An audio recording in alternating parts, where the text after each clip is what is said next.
Hi friends, welcome to அர்வி vlogs. இன்றைக்கி விலாகில் நம்ம என்ன பார்க்க போகிறோன்னு பார்த்தீங்கன்னா, எப்படி வந்து பில்லர் போடுறதுன்னு சொல்லி பார்க்கலாங்க. இதுக்கு முந்தின வீடியோலேயே வந்து எப்படி பில்லருக்கு குழி தோண்டுறது, அப்புறம் எப்படி 1.5 இன்ச் மெட்டல் ஜல்லி போட்டிருக்கு, அதுக்கு கீழே எம்சான் போட்டிருக்கு. இதெல்லாமே ப்ரீவியஸ் வீடியோவில் கொடுத்துருக்குங்க. உங்களுக்கு ஏதாச்சும் டவுட்ஸ் இருந்ததுன்னா கமெண்ட் செக்ஷனில் கேளுங்க, எனக்கு தெரிஞ்சு நான் கண்டிப்பாக ஆன்சர் பண்ணுறேன்.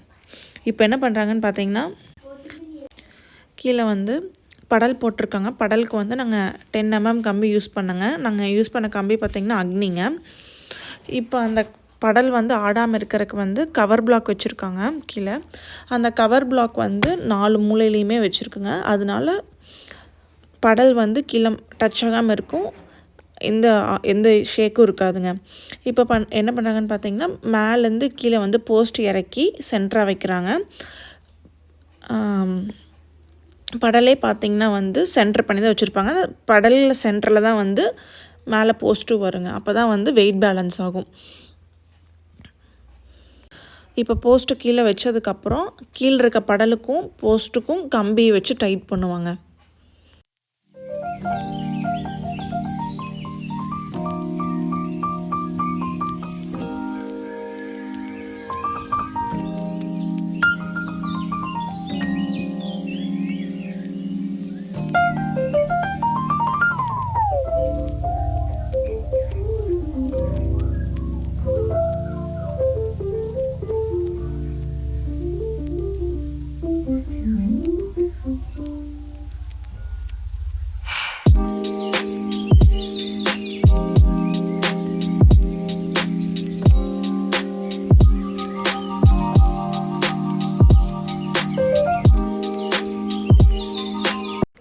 போஸ்ட் நிறுத்தினதுக்கப்புறம் நெக்ஸ்ட் டே என்ன பண்ணுவாங்கன்னு பார்த்தீங்கன்னாங்க, படல் மேலே வந்து காங்கிரீட் ஊற்றுவாங்க.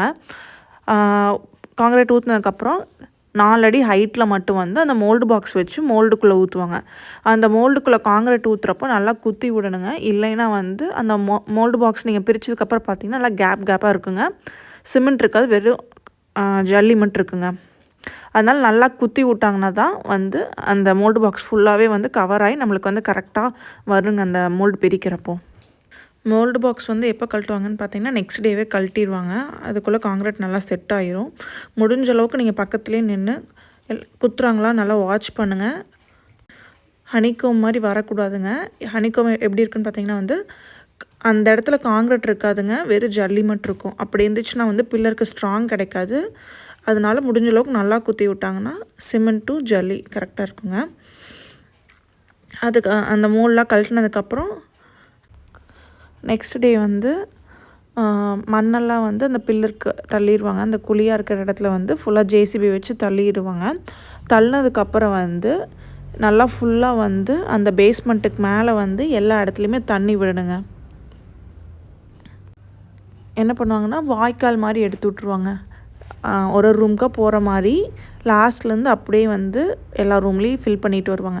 நல்லா குத்தி விட்டாங்கன்னா தான் அந்த பில்லருக்கு மேலே மண் தள்ளியிருக்கோம்லங்க, அந்த இடத்துல வந்து நல்லா உள்ளே இறங்குங்க. அப்போ தான் வந்து நல்லா ஸ்ட்ராங்காக இருக்கும்.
இப்போ என்ன பண்ணுவாங்கன்னு பார்த்தீங்கன்னா வந்து ஒரு போஸ்ட்லேருந்து இன்னொரு போஸ்ட்டுக்கு வந்து எம்சாண்ட் போட்டுங்க அதுக்கு மேலே வந்து செங்கல் ஒரு லைன் வைப்பாங்க. அதுக்கப்புறம் தான் வந்து மேலே வந்து எல்லா போஸ்ட்டுக்குமே கனெக்ட் ஆகிற மாதிரி கம்பி வைப்பாங்க. கம்பி சைஸ் பார்த்திங்கன்னா மேலேயும் கீழேயும் வந்து 16 mmங்க. சென்டரில் வர்றது ரெண்டுமே 12 mm. ரிங்கோட சைஸ் பார்த்திங்கன்னா 8 mmங்க. ஹால் மட்டும் எங்களுக்கு லென்த்தாக வரனால 16 mmக்கு பதிலாக 20 mm யூஸ் பண்ணாங்க. லென்த் அதிகமாக வரனால மட்டும்தான் யூஸ் பண்ணோம்.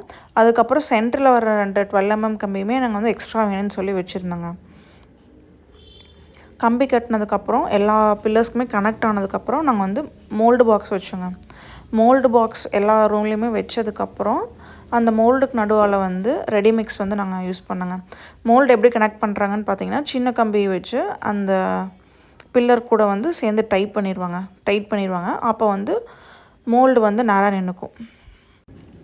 சில இடத்துல மட்டும் வந்துங்க மோல்டு சைஸ் வந்து சிறுசாக கிடைக்காது. அதனால் அந்த இடத்துல மட்டும் பலகை வச்சு நல்லா கட்டிடுவாங்க.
மோல்லாம் செட் பண்ணதுக்கப்புறம் வந்துங்க நாங்கள் ரெடிமிக்ஸ் வச்சு தாங்க போட்டோம். ரெடிமிக்ஸ் வந்து போடுறதுக்கு முன்னாடி முந்தின நாளே வந்து அவங்க அளந்துட்டு போயிடுவாங்க எவ்வளோ வந்து மீட்ரு க்யூப் வேணும்னு சொல்லிட்டு. ஒரு மீட்ரு க்யூபோட ரேட் பார்த்திங்கன்னா வந்து எங்களுக்கு 5300 வந்துச்சுங்க. எங்களுக்கு வந்து மொத்தமாகவே வந்து பேஸ்மெண்ட்டுக்கு வந்து 12 மீட்ரு க்யூப் பிடிச்சிதுங்க.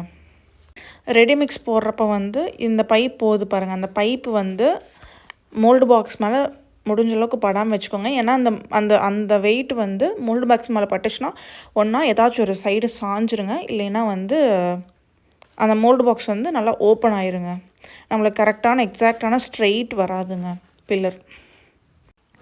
காங்கிரீட் வந்து நாங்கள் 2 அடி height போட்டிருந்தோங்க.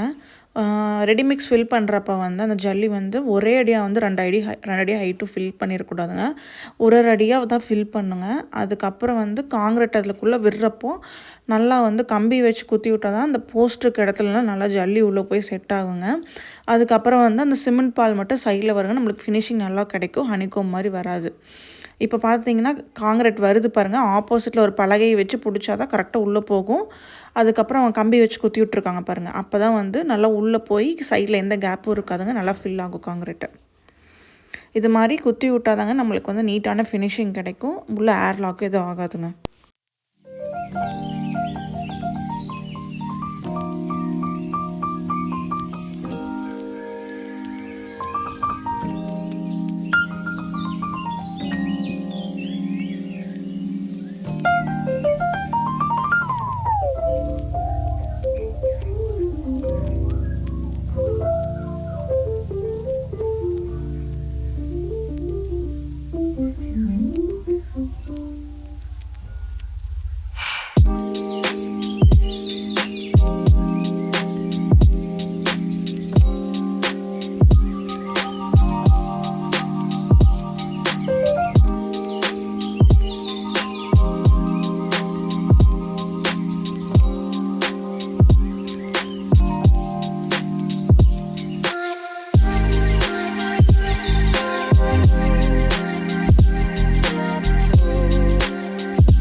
Thanks for watching this video. Please do like, share and subscribe and wait for more interesting videos. Bye.